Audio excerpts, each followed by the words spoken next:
The seal on this order cools in seconds. The promise under it took a war to write.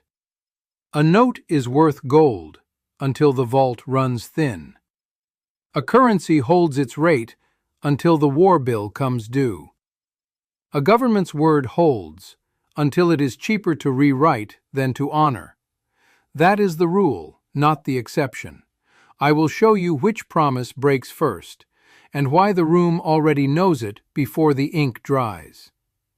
This is the one who was in the room each time, not the hand that signs, the eye that watches it sign. He does not sign, he watches, and he remembers every term of the deal. Nobody reads the expiry clause aloud.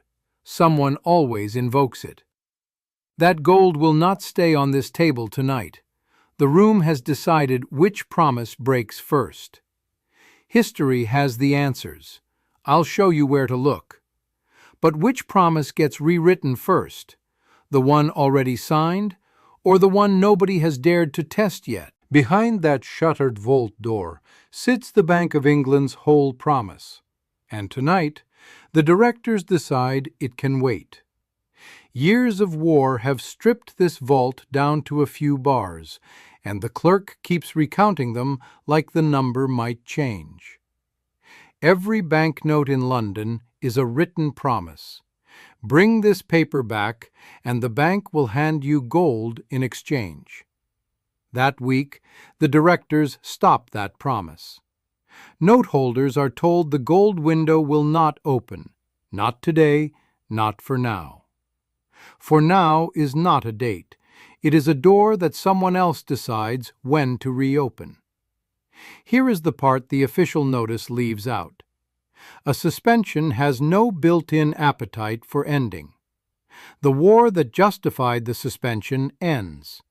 The suspension does not end with it. A year becomes 5.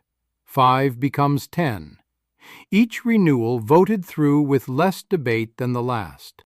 It finally lifts in 1821, 24 years after the directors called it temporary.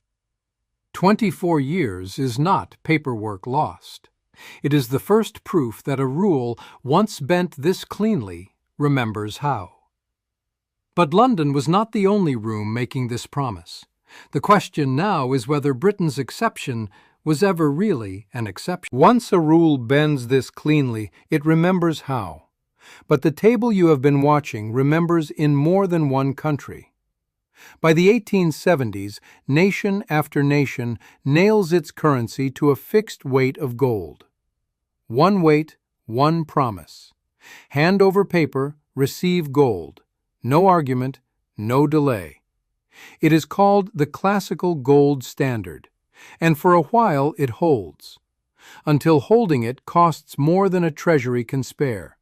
A panic, a war debt, a bad harvest of credit. And one government after another quietly steps back from full conversion. Restored later at a changed rate and called kept. That is not the promise anyone signed. A promise restored at a new rate is not the promise that was made. After the Great War, one country after another tries to return to gold, and one after another finds the old weight no longer fits. Not one bank breaking its word, not one villain in a back room. The same pressure finding the same door again. Look at the pins now. Gold ones mark the promise kept. Dark ones mark the promise quietly suspended. And the dark ones outnumber the gold. Each pin is a different flag, same promise. This is no longer a habit. It is a pattern with a passport. So the table stops being local. By 1944, it holds 44 name cards, one for every currency still standing. 44 nations send delegates to a resort in New Hampshire. The war is not yet over, and the money question cannot wait for it to end. Each delegate signs the dollar into their own currency's rate. Only the dollar itself still answers to a vault of gold. One vault now backs every currency at this table, which means the chair at the head of this table has stopped belonging to one bank or one country. Someone still has to sit in it. 44 delegations now fill the one chair that used to belong to a single country's man. The ledger from the first room is still open. It now weighs every nation's reserves against one bar of gold. That map from the last room, every pin on it kept or broke a gold promise. This is the room the map was drawn for. The pins were never a 19th century curiosity.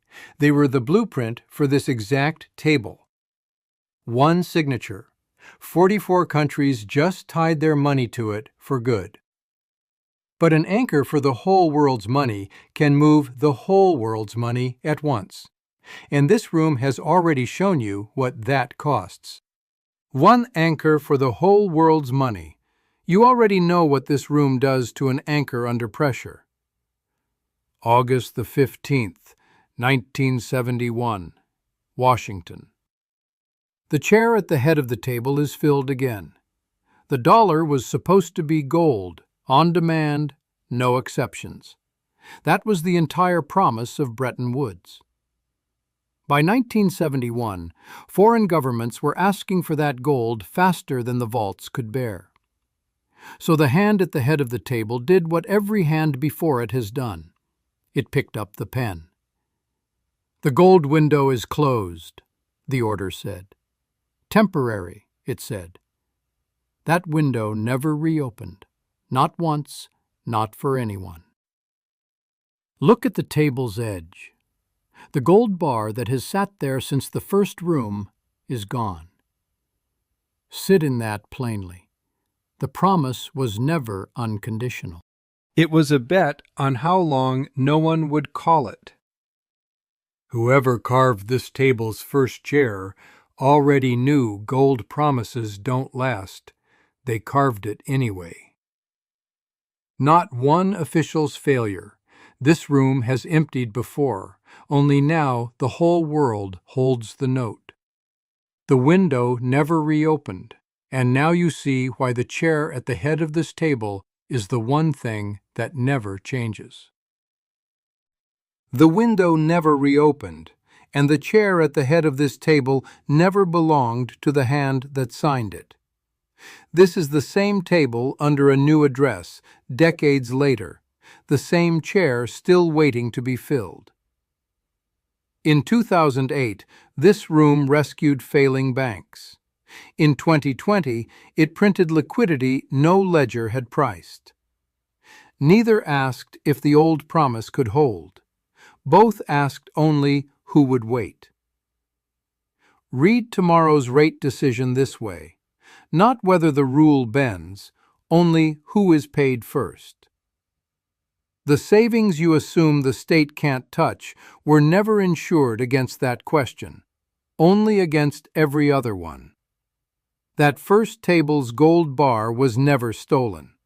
It was reclassified, from promise kept to promise remembered. A promise about money is not broken once. It is renegotiated quietly at every table like this one, like 1797, like 1971. Different coat, same hand, same waiting chair.